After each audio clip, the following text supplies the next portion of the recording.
Hi ma'am. Hi. ఈరోజు myth and fact series చేద్దామా ma'am? Okay.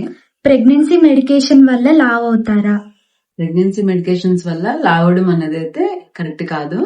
General గా pregnancy treatment ఇచ్చేటప్పుడు హెల్దీ డైట్ తీసుకోమని చెప్తాం కదా. దాంట్లో డ్రై ఫ్రూట్స్ ఎక్కువగా తీసుకొని స్వీట్స్, ఆయిల్ ఫుడ్ అవాయిడ్ చేసి మినిమం ఎక్సర్సైజ్ చేసుకోవడం ద్వారా మన వెయిట్ పెరగకుండా మెడిసిన్ వాడొచ్చు.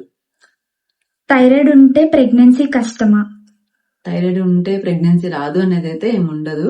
కాకపోతే థైరాయిడ్ ఉన్నప్పుడు ఏంటంటే మనం ప్రెగ్నెన్సీ ప్లాన్ చేసుకునేటప్పుడు అది కొంచెం లో లెవెల్లో, మిగతా వాళ్ళకంటే కొంచెం లో లెవెల్లో ఉండేలా మెయింటైన్ చేసుకోవాలి. దానికి తగ్గట్టు క్యాబేజీ, కాలీఫ్లవర్, మటన్, మష్రూమ్స్ తగ్గించుకోవాలి. మనం థైరాయిడ్ కంట్రోల్లో ఉంచుకుంటే డెఫినెట్ గా ప్రెగ్నెన్సీ ఛాన్సెస్ ఉంటాయి. Thank you ma'am.